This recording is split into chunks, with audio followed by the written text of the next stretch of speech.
భద్రాచలం వద్ద గోదావరి ఉధృతి అంతకంతకు పెరుగుతోంది. ప్రస్తుతం 47.10 అడుగుల వద్ద గోదావరి ప్రవహిస్తోంది. మొదటి ప్రమాద హెచ్చరిక కొనసాగుతోంది.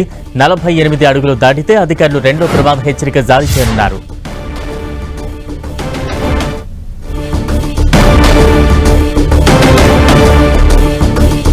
గోదావరి ఉధృతికి సంబంధించి తాజా అప్డేట్స్ అందించేందుకు మా ప్రతినిధి సైదులు సిద్ధంగా ఉన్నారు. సైదులు బలరాం, భద్రాచలం వద్ద గోదావరి వరద ఉధృతి గంట గంటకు పెరుగుతుంది. ప్రస్తుతం 47.10 అడుగుల మధ్య గోదావరి ప్రవహిస్తుంది. ఎగువన కురిసిన భారీ వర్షాలతో పూర్తిగా గోదావరికి సంబంధించి వరద ఉధృతి పెరుగుతున్న పరిస్థితి. మరికొద్ది సేపట్లోనే రెండో ప్రమాద హెచ్చరిక అయినటువంటి 48 అడుగులు దాటి ప్రవహిస్తుందని కూడా అధికారులు అంచనా వేసిన పరిస్థితి. ఇప్పటికే వ్యవసాయ శాఖ మంత్రి తుమ్మల నాగేశ్వరరావు భద్రాచలం కలెక్టర్ తోను ఖమ్మం కలెక్టర్ తో కూడా ఫోన్ లో మాట్లాడారు. భద్రాచలం ప్రాంతంలో లోతట్టు ప్రాంతాల ప్రజలు, ముప్పు ప్రాంతాల ప్రజలను కూడా సురక్షితమైన ప్రాంతాలకు తరలించాలి, ఎక్కడ ఎటువంటి ఇబ్బంది లేకుండా, ప్రాణ నష్టం లేకుండా చూడాలని కూడా ఆదేశాలు జారీ చేశారు. దీనికి సంబంధించి కేంద్ర బృందం కూడా రేపు వస్తున్న నేపథ్యంలో కూడా అధికారులు నివేదికలు తయారు చేయాలని కూడా ఆదేశాలు జారీ చేసిన పరిస్థితి అవుతుంది. ఓవరాల్ గా చూసుకుంటే ఎగువన కురుస్తున్న ఛత్తీస్గఢ్, ఒడిశా ఎగువన కురుస్తున్న వర్షాల ఎఫెక్ట్ పేరూరు వద్ద గోదావరి వరద ఉధృతి పెరుగుతుంది. 50 అడుగులు దాటి ప్రవహిస్తుందని కూడా అధికారులు అంచనా వేస్తున్న పరిస్థితి ఉంది.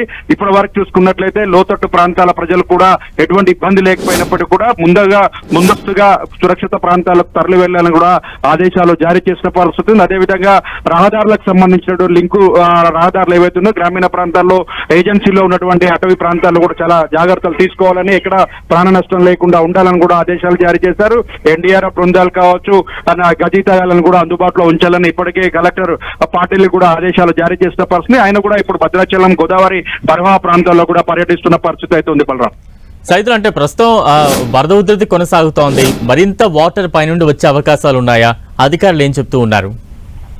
చూడొచ్చు, మొత్తంగా ఎగువన కురుస్తున్నటువంటి ఛత్తీస్గఢ్ కావచ్చు, ఒరిస్సా ప్రాంతాల్లో కురుస్తున్న వర్షాల ఎఫెక్ట్, వరద ఉధృతి మొత్తం కూడా భద్రాచలం గోదావరి వరద పెరిగే అవకాశం ఉంది. ఇది దాదాపు కూడా 50 అడుగులు అంటే మూడో ప్రమాద హెచ్చరిక అయినటువంటి 53 అడుగులు దాటి కూడా ప్రవహిస్తుందని అధికారులు అంచనా వేస్తున్నారు. అయినప్పటికీ ఎక్కడ కూడా ఇబ్బంది కలగకుండా ఉంటుంది. ఎందుకంటే నిరంతరం వర్షాలు లేకపోవడం, ఎగువన కురుస్తున్న వర్షాల ఎఫెక్ట్ తోనే వరద ఉధృతి వస్తున్న నేపథ్యంలో ప్రమాదం లేకుండానే జాగ్రత్తలు తీసుకుంటామని కూడా అధికారులు చెప్తున్నారు. దీనికి సంబంధించినటువంటి ములుగు ఏజెన్సీ ప్రాంతానికి సంబంధించి కావచ్చు, లోతు గోదావరి పరివాహక ప్రాంతం ఏదైతుందో ఆ పరివాహక ప్రాంతానికి సంబంధించినటువంటి పూర్తి స్థాయిలో కూడా అక్కడ అధికారులు కూడా గజీతగాలను కావచ్చు, పడవలను కూడా ఏర్పాటు చేస్తున్న పరిస్థితి ఉంది. ఎన్డీఆర్ఎఫ్ బృందాలు కావచ్చు, అందరినీ కూడా అప్రమత్తం చేస్తున్న పరిస్థితి అయితే ఉంది. ఎందుకంటే 53 అడుగులు దాటి ప్రవహించినప్పుడు కూడా ఎక్కడ ఇబ్బంది కలిగే అవకాశం కూడా లేదని అధికారులు అంచనా వేస్తున్న పరిస్థితి. ఇప్పటికే తాలిపేరు ప్రాజెక్టుకి సంబంధించి కూడా 24 గేట్లు ఎత్తివేశారు. 78,509 క్యూసెక్ల నీటిని కూడా దిగువకు విడుదల చేసిన పరిస్థితి అయితే ఉంది. ముప్పు ప్రాంత ప్రజలు మాత్రం